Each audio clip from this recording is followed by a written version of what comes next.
versus Martez Robinson. Jessica Blanche, appearing on behalf of people. Good morning, Your Honor. Good morning to your staff. May it please this honorable court. My name is Todd Russell Perkins, P 55623, appearing on behalf of Mr. Robinson. Okay. Mr. Robbins, can you state your name, please? Martez Robinson. All right. What are we doing today? Your Honor, we had adjourned this in order to get the additional discovery, which I did get. I have not had an opportunity to review it all because it might be some type of encryption on it, and I'll discuss that with APA Blanche. But at this time, Your Honor, we're ready to set a preliminary examination date. We also, second to that, is we also filed a motion for bond, and I believe the court had indicated that that would be argued in the afternoon the last time we were here. Yeah, it would normally be argued in the afternoon, but I mean, I can't hear it right now. I can hear it today, but I cannot hear it this morning. Did we set this one? Don't believe so. I think Um, it's just that as it is right now. I'll tell you what, what's my last block? Our last one today is at 2 o'clock. At 2 o'clock. Can they arrange to have the defendant at 2? They'll arrange to have the defendant at 2. So I'll hear the bond motion at 2. Counsel, at what time? Our last block starts at 2 o'clock. So Okay, so I'll hear it in the 2 o'clock block this afternoon. So did you want to wait until everything is scheduled, or I can schedule something now, or what do you want me to do, Mr. Perkins? I'm really at the behest of the court, Your Honor. Since we have to be here this afternoon, we could set it at that time.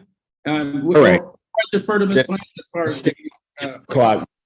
We'll hear your motion at that time, as well as anything else that needs to be done on the case. Okay? Okay, Okay. all right. Thank you, Thank you, Your sir. Honor. That will be by Zoom at this point. Thank you, Your Honor. Oh, the same link and password? Yes, everything should be the same. Okay, thank you. All right, thank you.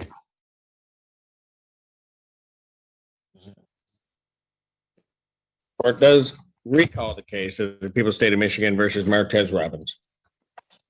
Jessica Blanche, appearing on behalf of people. Good afternoon, Your Honor, and good afternoon to your staff. May it please this honorable court. My name is Todd Russell Perkins, P 55623, appearing on behalf of Mr. Robinson. Mr. Robinson, if you're not muted, can you state your name for the record? Martez Robinson. Thank you, Your Honor. This is defendant's motion. Yes, yes, it is, Your Honor. May it please the Go court? ahead. Yes. Thank you. Your Honor, this afternoon, and although we started this morning, this afternoon, I'm asking the court for a bond in this particular matter. I believe that it is a denial of his rights to having bond. I understand what Sister Counsel has written, but what I would draw the court's attention to and make note of, because I believe that the court has a grasp of what we're asking for, but I look at where the prosecution wants to make an assertion where at the onset of this case, at the arraignment, we didn't identify that there's any differentiation or failure to make an identification of the involved parties in this matter. But what I did say was there's an element of self-defense in this particular case. Nonetheless, that shot being put over the bow, the prosecution wants the court to assess an unfair burden, which I believe in number 11 in her response, she indicates, however, the defendant made no statement to the police. That would eradicate his rights to Fifth Amendment right and any rights that he would have to counsel before making any statements, or if he did make any statements. So that's one aspect of where I think that the prosecution's asking the court to be unfair and hold him to an unfair burden. Now, if the court would allow me, I don't know if I have sharing privileges. It appears as I do, but I would like to share with the court. And what I do have before the court is, this is his lawsuit. This is, and I brought that up during the arraignment because he's charged with fleeing and eluding. He himself, when his vehicle came to rest, where did it come to rest at? It came to rest at the Washtenaw County Jail. That's where he was on his way to.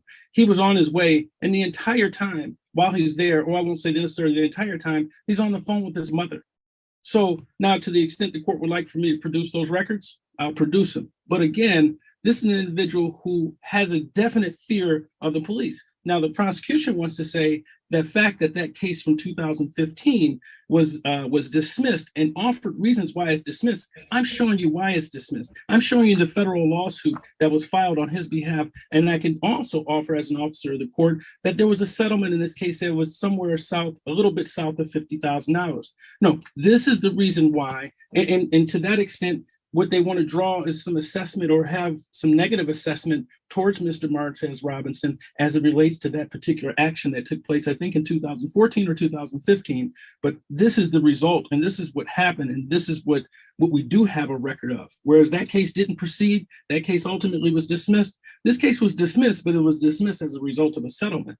And notwithstanding that officer not being available, I believe that officer was available for depositions in that particular case. So I offer that to the court. So where we are is, if to the extent that there is, and I would draw a discrepancy that and I use the term discrepancy because Ms. Blanche she's a great officer of the court. But we see things differently. I don't see this individual, Mr. Robinson, as having come to the decedent's place of residence. That's not the decedent's place of residence. That's the decedent's, that is Mr. Robinson's ex-girlfriend or ex-fiance. They have 2 children in common. That is her home. That is a home in which this individual he wasn't a resident of her home. But he came to that particular location. So to suggest that Mr. Robinson left his home, and what I would indicate to you, my client, he's been employed by the University of Michigan since I believe 2017 or 2018. He's on his way to work. So on his way to work, this undertaking took place, and he was working from 2 p.m. until 10 a.m. that day. He goes in, and this event unfolded. So to suggest that he simply left his house, armed himself, left his house, and went to this other individual's house, that other individual, I think the prosecution is saying is the decedent, is an inaccuracy. It's just not, it's not true. And I understand where the prosecution may make that assessment that that's his house, but this is an individual who has, and you know, I understand that'll play itself out in just one moment. I'm sorry, Your Honor.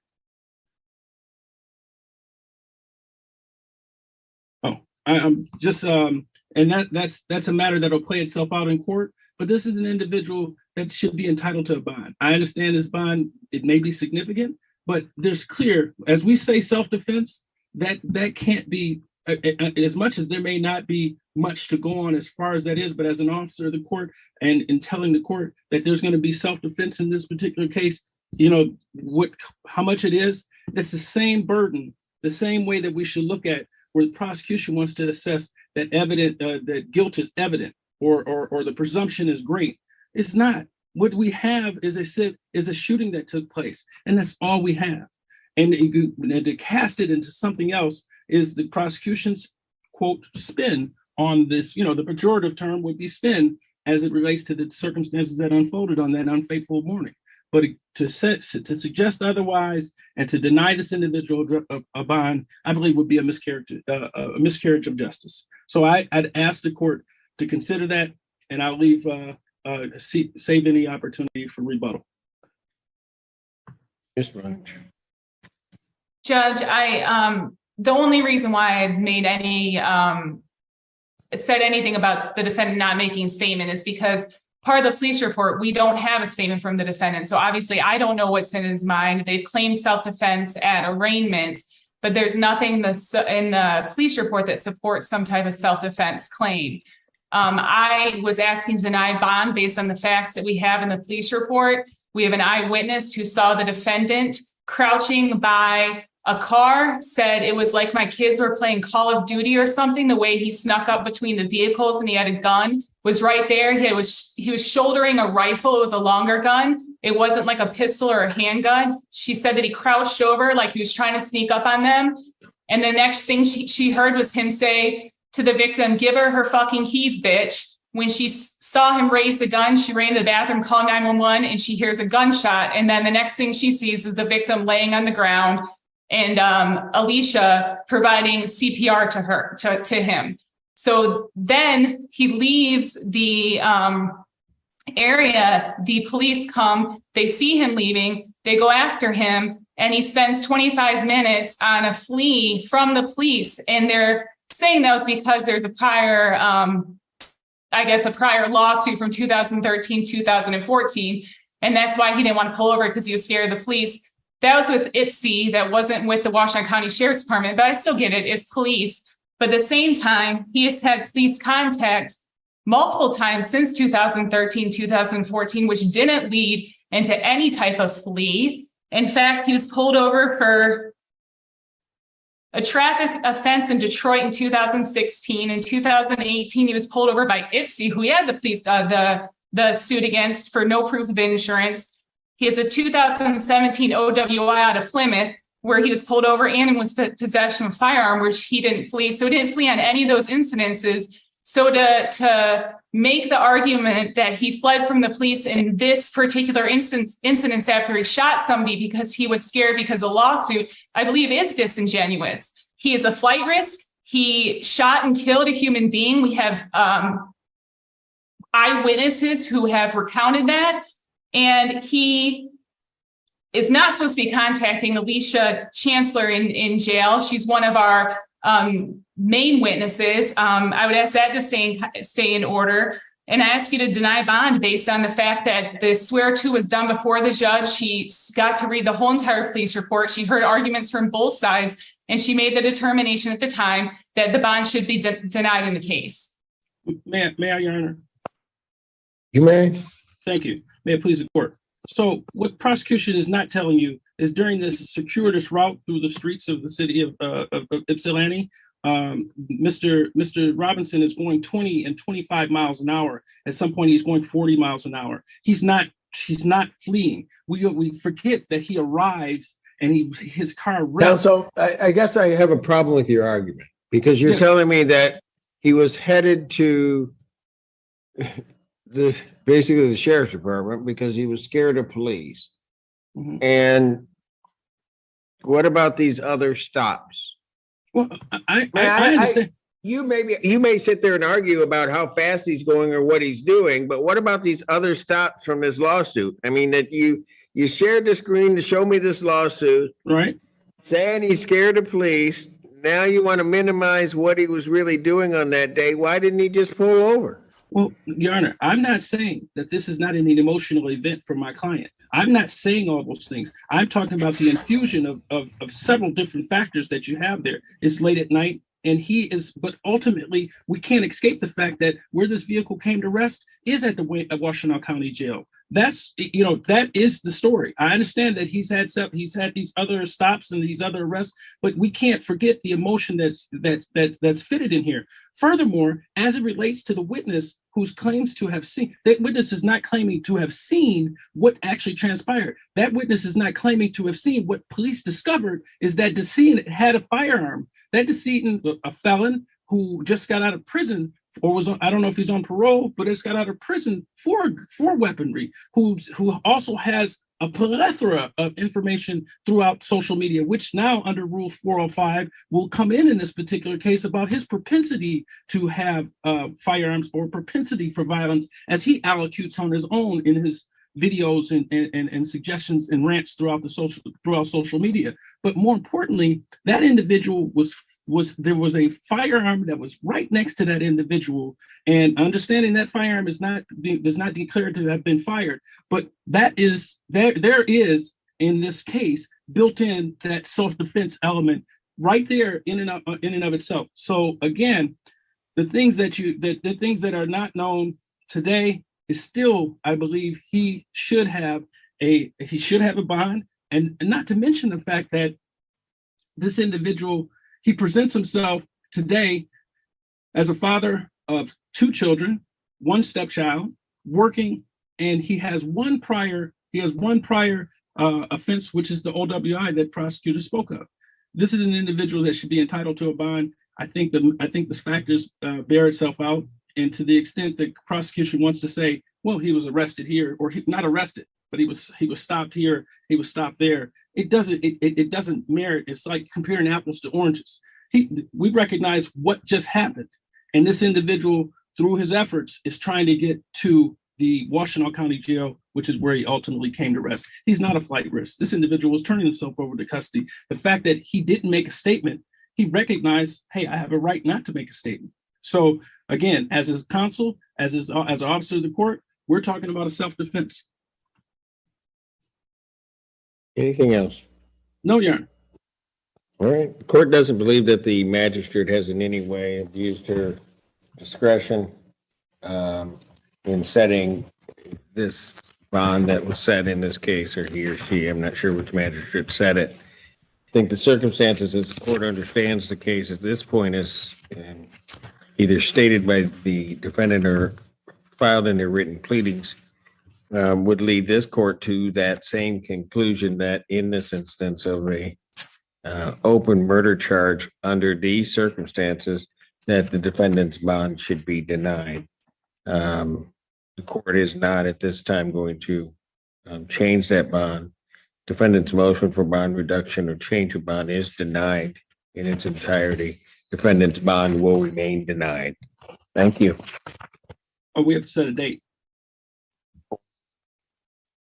PCC or PE? PE. Judge, and I obviously would either, we don't have the autopsy protocol yet in this case. I know Dr. Tasha did it, and if we are bringing him in, he's not available till October. Well, I mean, if that's the case, I think he should be entitled to a bond because it's not his purpose of delay in this matter. Oh, then we Well, can if do this. It's Mr. Perkins, we can do this. If you want me to set it, they can start it, and then it can be adjourned for good cause. So which way do you want to do it? I mean, it's up to you. Well, why don't we, can we set a date? I'll go see my client. I saw him last night. Let's set a date sooner than later. And then if All my right. client understands what, I just don't think he understands what, I want to make sure he understands what we're doing. That's all. So I'll set a preliminary exam date. I'll set that for August 15th, Just 2023. Pardon? I'm just pulling up my calendar just to make sure I'm available now.